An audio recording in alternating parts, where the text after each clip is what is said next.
కూడా వచ్చేది కాదు, చెమటతో తడిచిపోయేది. ఆయన షూలు తీసి ఆయన పాదాలు తుడిచి అది చేస్తే మాకు ఒక చిన్నపాటి ఉపశాంతి మాకు లభించేది. ఎందుకంటే ఇంత కష్టపడుతున్నాడు ఇంతమంది కోసం అనేది.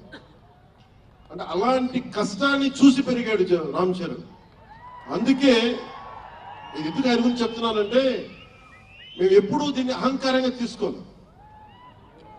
మెగా అభిమానులు ఇలాంటి పదాలు మేము ఎందుకు మాట్లాడమంటే, ఇక్కడ అందరి హీరోల అభిమానులు ఉన్నారు.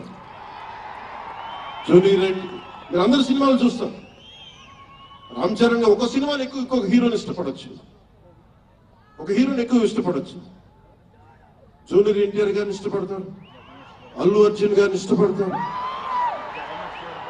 అలాగే ఒక ప్రభాస్ గారిని ఇష్టపడతారు.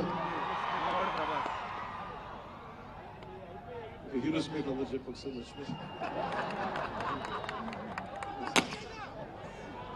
ఘట్టంనేని మహేష్ గారిని ఇష్టపడతారు. అంటే నేను ఎందుకు అందరి హీరోల క్షమించాలి, అందరి హీరోల అభిమానులు పేరు పేరున నేను సమయం తక్కువ ఎక్కువ మంచి అందరి హీరోలు పేరు పేరున చెప్తున్నాను.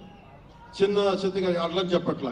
ఎవరైనా సరే, ఏ స్థాయి హీరోలైనా సరే వారు ప్రత్యేకించి అభిమానులు ఉంటారు. నాని గారు ఉన్నారు, ఆయన ప్రత్యేకించి మా ఇంట్లో చాలా మంది అభిమానులు. మా సిస్టర్ చాలా నచ్చుతారు, మా చెల్లికి నాని గారి సినిమా.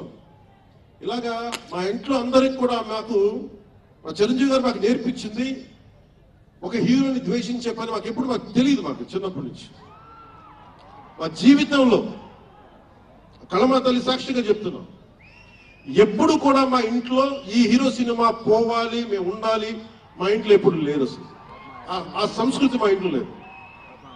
అందుకు మేము అందరం బాగుండాలని కోరుకుంటాం. ఎందుకు బాగుండాలని కోరుకుంటామంటే, సర్వే జనం సుఖినో భవంతు అని చెప్పి మా నాన్న నేర్పించిన ఇది మాకు సంస్కృతి. మేమే బాగుండాలి, వాళ్ళు బాగుండకూడదు అనుకుంటే ఎకానమీ తిరగాలి, అందరి దగ్గర డబ్బులు ఉండాలి, అందరూ బాగుండాలని కోరుకుంటాం. అలాంటి పరిస్థితుల్లో అలాంటి వాతావరణంలో పెరిగాం. రామ్ చరణ్ అలాంటి వాతావరణంలో పెరిగిన వ్యక్తి. నాకు చాలా గర్వంగా ఉంటుంది, చాలా ఆనందంగా ఉంటుంది.